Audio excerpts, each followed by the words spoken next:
The worm-eating warbler. A warbler with a unique color palette.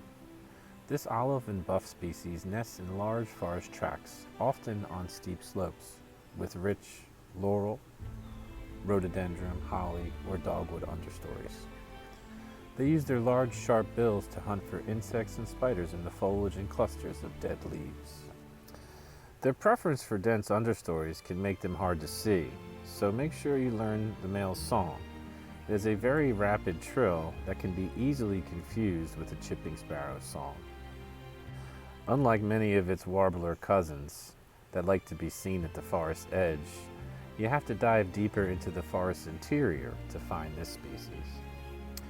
In their northern range, they use forests with beech maple, oak hickory, hemlock, mountain laurel, and rhododendron.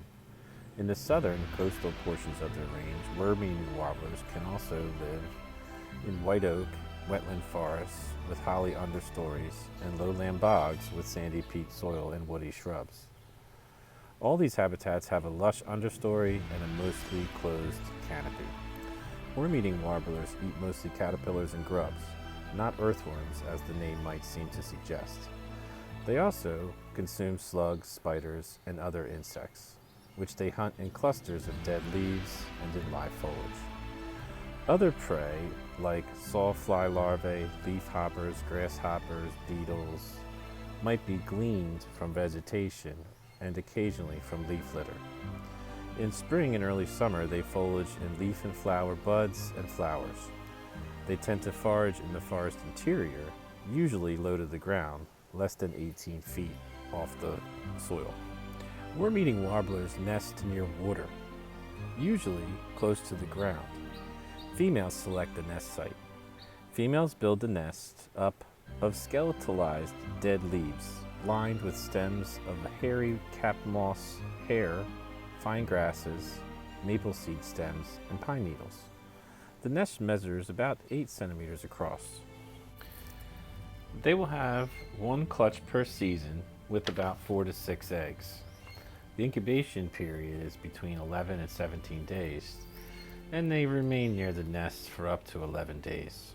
Their eggs are white to pink with brown speckles.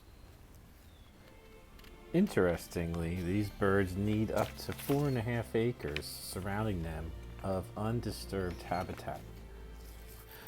In this habitat, males will drive other worm-eating warblers out of their territory, and sometimes even chase off species like wood thrushes. Females occasionally participate in flights and chases. Both adults tend to the young, and males cease territorial behavior once the young have fledged. On the wintering grounds, the species is territorial, but often joins foraging mixed species flocks as they pass through different territories. Worm-eating warblers populations have remained relatively stable since the 1960s, according to the North American Breeding Bird Survey. Partners in Flight estimates a global breeding population of about 780,000 birds. Partners in Flight rates the species a 12 out of 20 on the Continental Concern Score, indicating a relatively low level of conservation concern.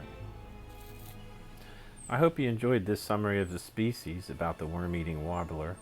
Don't forget to like and subscribe for more.